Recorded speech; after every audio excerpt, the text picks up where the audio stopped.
গোমস্তাপুর উপজেলার রহনপুরে জামায়াতের নির্বাচনী গণমিছিল ও সংক্ষিপ্ত সমাবেশ অনুষ্ঠিত। বুধবার 10 ডিসেম্বর বিকেল 3:30টার দিকে রহনপুর ইউসুফ আলী সরকারি কলেজ থেকে নির্বাচনী গণমিছিল বের করা হয়। মিছিলটি কলেজ মোড়, খোয়ারমোড়, বড়বাজার সহ বিভিন্ন সড়ক প্রদক্ষিণ শেষে রহনপুর রেলস্টেশন প্ল্যাটফর্ম গেটে এসে সংক্ষিপ্ত সমাবেশের মাধ্যমে শেষ হয়।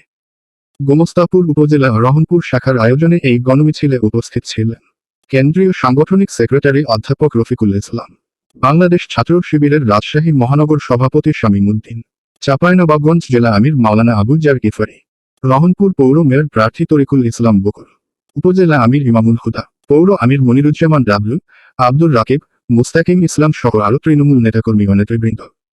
মিছিল শেষে সমাবেশে জামায়াতের নেতৃবৃন্দ দেশের বর্তমান রাজনৈতিক ও সামাজিক পরিস্থিতি, ন্যায়বিচার প্রতিষ্ঠা, গণতান্ত্রিক অধিকার এবং দলীয় বিভিন্ন কর্মসূচি তুলে ধরেন।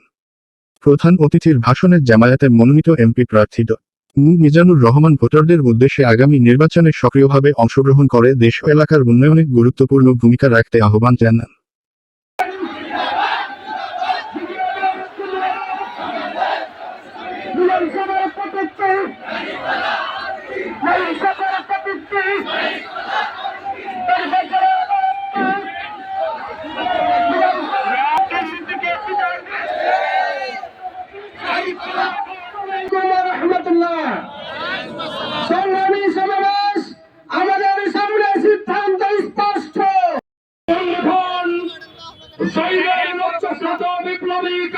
সম্মানিত সভাপতি সালাউদ্দিন শহীদ কাফেলা আজকের গণমিছিল পরবর্তী সমাবেশে উপস্থিত গণমানুষের সংগঠন বাংলাদেশ জামায়াত ইসলামীর আগামী দিনে ন্যায় এবং ইনসাফের প্রতীকের আসসালামু আলাইকুম ওয়া রাহমাতুল্লাহ।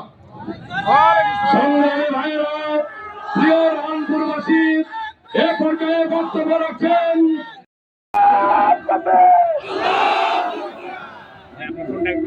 আসসালামু আলাইকুম ওয়া রাহমাতুল্লাহি ওয়া বারাকাতুহু।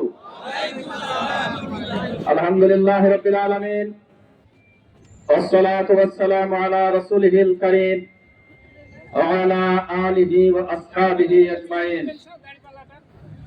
জামায়াত ইসলামী গোমস্তাপুর উপজেলা ও রহনপুর পৌরসভা শাখার যৌথ উদ্যোগে আয়োজিত আজকের ঐতিহাসিক গণমিছিল উত্তর সমাবেশের সম্মানিত নেতৃবৃন্দ, সম্মানিত সাংবাদিক বন্ধুগণ, সম্মানিত পুলিশ প্রশাসনের দায়িত্বশীল বৃন্দ, সংগ্রামী তৌহিদি জনতা, প্রাণ প্রিয় রহনপুরবাসী, আমরা আজকের